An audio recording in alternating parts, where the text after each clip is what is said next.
going to read you Milo Armadillo.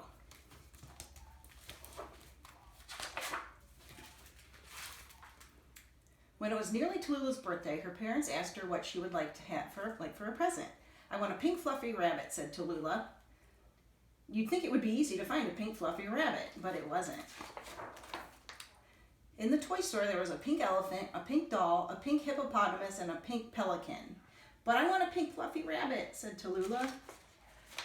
In the pet shop, there were gray rabbits, brown rabbits, white rabbits, and spotted rabbits. "All I want is a pink fluffy rabbit," said Tallulah. Tallulah searched everywhere, but she had no luck. "Just one pink fluffy rabbit," Tallulah said with a sigh. "Is that too much to ask for?" Then Grandma had a brilliant idea. "I'll make one," she said. And she took some needles and fuzzy pink yarn and started knitting. As she worked, she ran out of pink, so she added in some scraps of other colors. She knitted faster and faster, but then she got a bit tangled.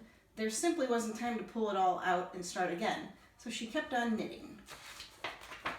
When she had finished, instead of a pink fluffy rabbit, Grandma ended up with something very different. "Perfect," she said, chuckling. Grandma liked what she'd done. "You're cute and pink and fluffy," she said. "I'll call you Milo." Tallulah gasped with excitement when she saw a pink fluffy something peeping out of the box. "Hooray, it's a fluffy thing." "This is Milo Armadillo," said Grandma. Tallulah was disappointed. She'd really wanted a rabbit, but she didn't want to hurt Grandma's feelings. "He's great," she said. He wasn't a pink fluffy rabbit, but Grandma had clearly gone to a lot of trouble. Milo Armadillo would have to do. At first, Tallulah and Milo got to know each other. Milo Armadillo was athletic.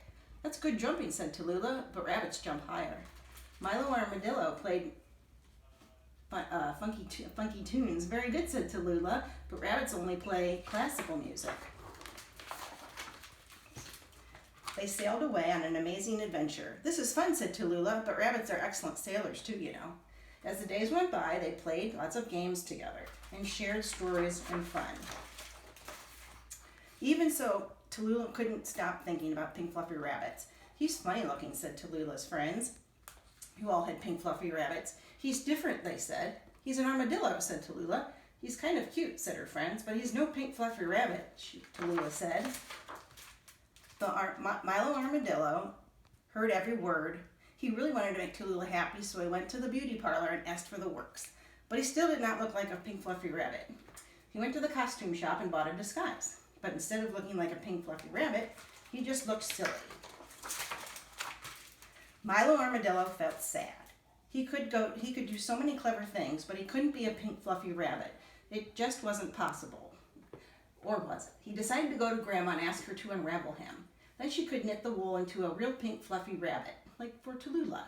It was the only thing he could do. Sadly, he crept away.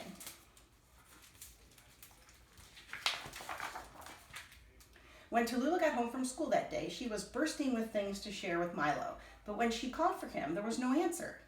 He had left. There was nobody to talk to or play with. There was only a sad, empty feeling.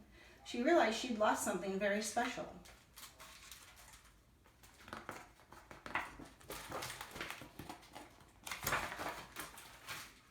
"Never mind, dear," said Tallulah's mother. "Now you can have a pink fluffy rabbit." "I don't want a pink fluffy rabbit," cried Tallulah. "I want Milo Armadillo." And then she saw a pink thread, and she followed it all the way until she found him. And after Grandma had fixed his tail, Tallulah and Milo Armadillo went home together. The end.